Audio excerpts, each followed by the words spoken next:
morning. It's Thursday morning. It's a little cooler than it has been, but I heard on the Weather Channel that it's supposed to be near 80 degrees by Sunday. So it gives us something to look forward to. Some real spring-like weather. So I hope you're doing okay. I hope you're continuing to be nice to one another. The story I'm going to read today is called Spaghetti and Meatballs for All, and is considered a mathematical story.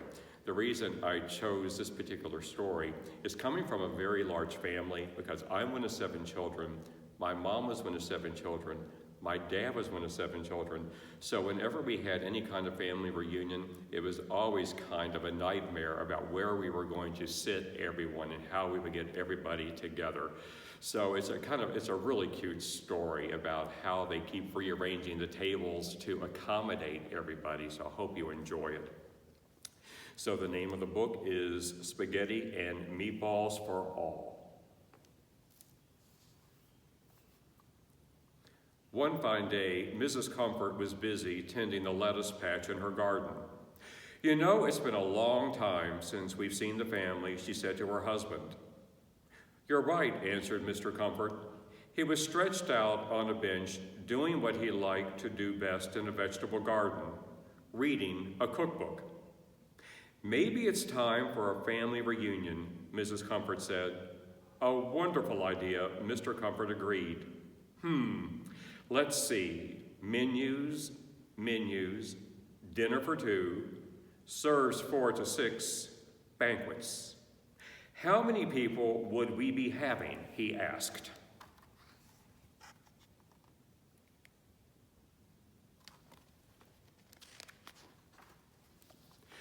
The Comforts called their children. They called their parents. Mrs. Comfort called her brother. Mr. Comfort called the next door neighbors, who were almost like family. Everyone could come. "That's 32 people altogether, including us," Mr. Comfort said. "What could possibly fit in our oven and still feed 32 people?" he wondered out loud. "Why not make your famous spaghetti and meatballs?" asked Mrs. Comfort.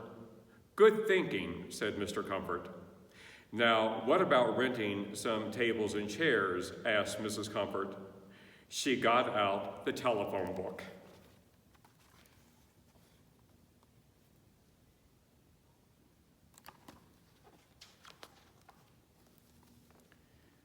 Two weeks later, the big day arrived. Mr. Comfort got up very early and spent all morning cooking. He baked 16 loaves of garlic bread and made 8 pounds of fresh pasta. He simmered 8 quarts of spaghetti sauce and rolled 96 meatballs. Mrs. Comfort picked all her ripe tomatoes, cucumbers, and lettuce for salad. While Mrs. Comfort waited for the tables and chairs she had rented, she drew a seating plan. Then she got out the dishes, the silverware, the glasses, the tablecloths, and some vases. But when the rental company arrived, they were 1 chair short. "Don't worry," said Mr. Comfort. "You'll think of something."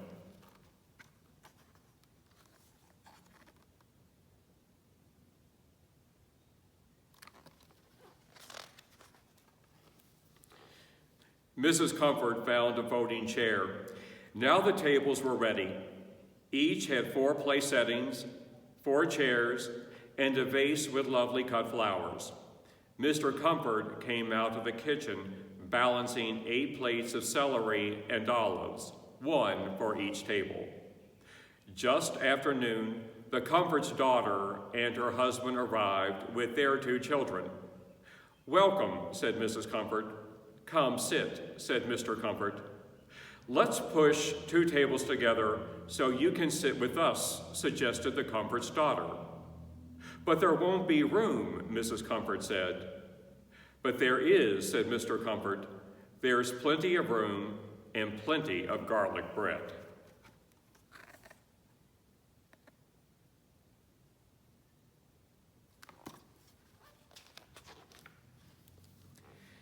Everyone was just about to sit down when a car pulled into the driveway. Mrs. Comfort's brother and his wife, their daughter, and her husband, and their twin sons all spilled out. "Welcome," said Mr. Comfort. "Sit down, sit down." "Oh, let's push over 2 more tables so we can all sit together," said Mrs. Comfort's brother's wife. The Comfort's daughter and her husband got up to help. "But that won't work," said Mrs. Comfort.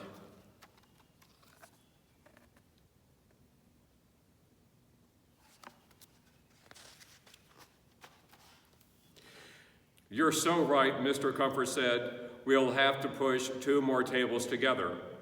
"But that won't work either," said Mrs. Comfort. "You're right," said Mrs. Comfort's brother's wife. "Make way," shouted Mrs. Comfort's brother and the Comfort son-in-law. They each carried over a table and put them side by side. "You don't understand," Mrs. Comfort sighed. "My plan was," but no one heard her. Everyone was too busy.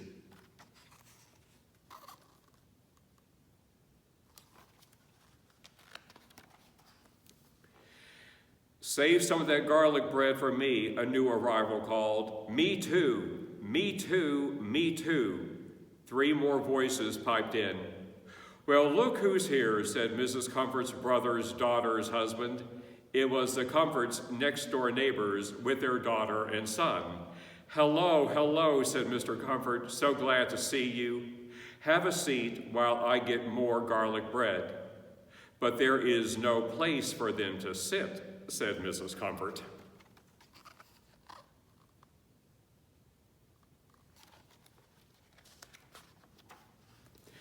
"Don't worry," said Mrs. Comfort's brother's wife. "We'll just divide these tables into 2 groups of 4. "Go ahead," Mrs. Comfort said, "but I'm telling you when—" "You fret too much," said Mr. Comfort. "Bread, anyone?"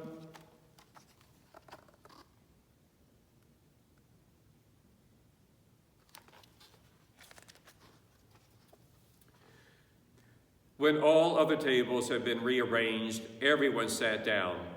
"See, Mom," the Comfort's daughter said, "it worked out just fine." Mrs. Comfort sighed. "Hiya, hiya, hiya," boomed a familiar voice. Mr. Comfort's father, mother, and their little terrier strolled in. "Hello, Grandma.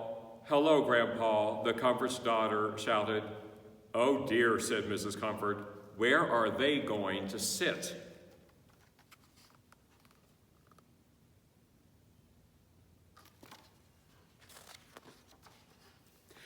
"No problem," said Mr. and Mrs. Comfort's next-door neighbor.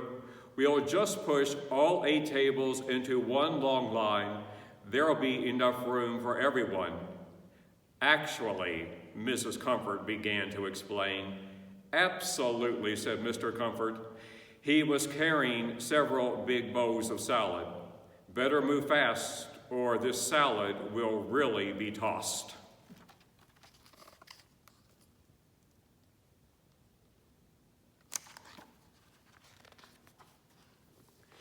No sooner had everyone gotten settled than Mrs. Comfort's mother and father drove up in their yellow convertible. "Hello, Grammy. Hello, Gramps," the Comfort's daughter shouted. Mrs. Comfort put down her fork. "Oh dear," she said. "Don't worry. We're all family, right?" Gramps said. "Let's just split this long line of tables in 2. There will be plenty of room for us to squeeze in." "But it still isn't going to work because," Mrs. Comfort started to say.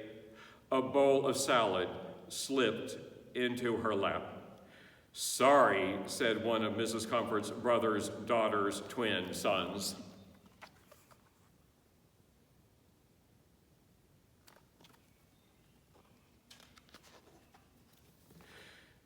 Mr. and Mrs. Comfort and their 18 relatives and neighbors were finally all seated. They passed the salad and the bread. They shared the celery and the olives. And when they heard a cheery, "Hi, everyone," most of them held on to their plates. The comfort son and his wife pedaled in on a bicycle for two. Their twin daughters rolled in on skates. "Didn't I tell you," Mrs. Comfort said, "there's not enough room?" "No problem, Mom," said the comfort son. "We'll just divide these two lines of tables into 4 pairs. Okie dokie?"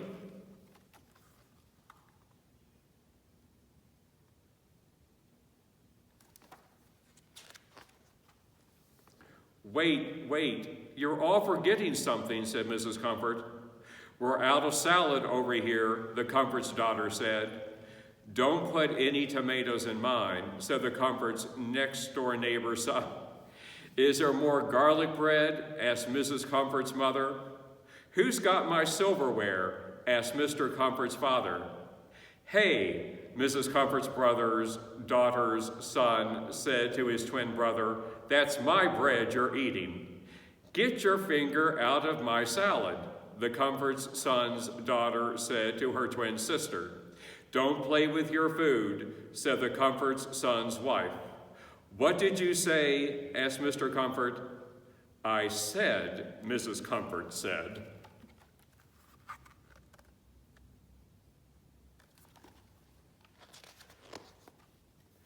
Beep, beep. A big red van parked at the curb. Out jumped Mrs. Comfort's sister with her husband and their triplets. All 3 of the triplets have brought their boyfriends, who were also triplets. "Now do you see what I mean?" Mrs. Comfort asked. "Where are they all going to sit?" "Well, my dearest," said Mr. Comfort, "I haven't served the spaghetti yet. We'll just move a few chairs, reset a few places, and there will be plenty of room for everyone." "I give up," cried Mrs. Comfort. She sat down in her chair and didn't budge.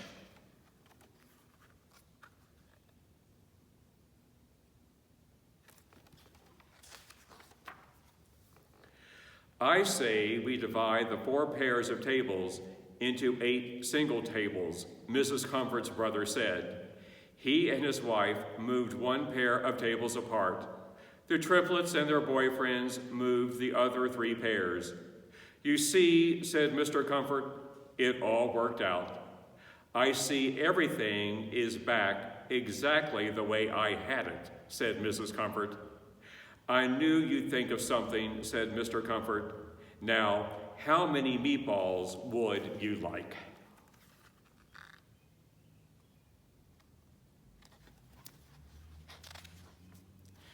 And that is the story of spaghetti and meatballs for all.